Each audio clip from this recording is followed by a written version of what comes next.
কি বন্ধুরা, গাছ শুদ্ধ এই গাজর দেখে অবাক হচ্ছ? ভাবছো এই গাছ শুদ্ধ গাজর কোথায় পেলাম?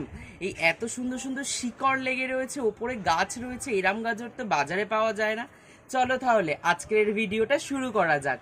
এই ভিডিওতে দেখাবো গাছ শুদ্ধ গাজর কোথায় পেলাম। হাই বন্ধুরা, দেখো আজকে আবারও ছাদ বাগানের নতুন একটা ভিডিওতে তোমাদের প্রত্যেককে স্বাগত জানাই। আজকের শীত চলে গেছে ঠিকই, কিন্তু আমাদের শীতের একটা সবজি কিন্তু ছাদ বাগানে রয়ে গেছে।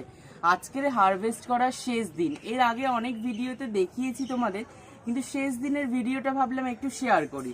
এই হচ্ছে আমাদের গাজর গাছ। গাজর গাছের দেখেছো শীষ চলে এসেছে, আর একেবারে অনেক কটা শুকিয়েও গেছে। তো ভাবলাম গাজর গাছের গাজরগুলোকে হারভেস্ট করব, তো তোমাদের সাথে একটু শেয়ার করি। চলো তাহলে গাজরগুলোকে একটু তুলে নেওয়া যাক। খুব বড় গাজর হয়নি ঠিকই, এরকম ছোট ছোট গাজর, কিন্তু কি বলতো, দেশি গাজর তো একেবারে তোমার সার বীজ ছাড়া, যেহেতু এইগুলো আমার মনে হয় শরীরের জন্য অনেকটা উপকারী। এইটা একটা পালং শাক চলে এসছে এর মধ্যে।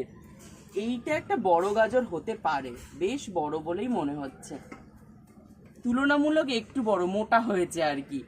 যাই হোক, এই সমস্ত গাজরগুলো স্যালাডের জন্য কিন্তু ভীষণ উপকারী। কেননা আমরা আমাদের দৈনন্দিন জীবনে কাঁচা যে সবজিগুলো খেয়ে থাকি, কাঁচা সবজির মধ্যে কিন্তু গাজরটা রাখলে আমাদের গাজর কিন্তু অনেক ক্ষেত্রে উপকারী একটা সবজি আমাদের হতে পারে।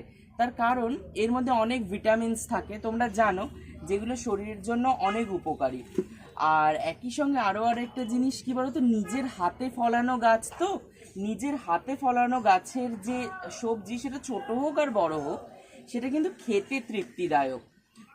ওই জন্যই ভাবলাম যে যারা এখনো তোমরা ছাদ বাগানিরা রয়েছো, যারা এখনো তোমরা তোমাদের ছাদে গাজরের বীজ দাওনি, তাদের তো এবছর আর হলো না, পরের বছরের শীতের জন্য কিন্তু প্রস্তুত থাকো।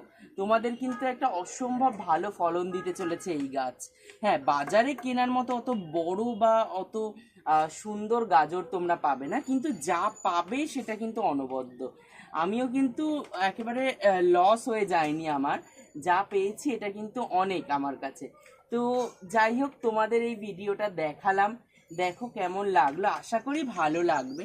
এই এত সুন্দর গাজর, এত গাজর উঠেছে, বলো কেমন লাগছে? নিজের গাছের তোলা প্রথম এবং শেষ বলা যায় আমাদের গাজর। এর আগে দুটো একটা তুলেছি, খুব বেশি না, কিন্তু এটাই ম্যাক্সিমাম উঠেছে যেহেতু, তাই বললাম। ভালো লাগছে কিনা অবশ্যই কমেন্ট সেকশনে জানিও, ভালো লাগলে লাইক কমেন্ট শেয়ার করতে ভুলো না। আর আমাদের পেজে নতুন বন্ধু হয়ে থাকলে অতি অবশ্যই ফলো করো, আর বন্ধুদের মধ্যে অতি অবশ্যই শেয়ার করে দিও। ইউটিউব থেকে দেখলে তোমরা অতি অবশ্যই সাবস্ক্রাইব করতে একদমই ভুলো না।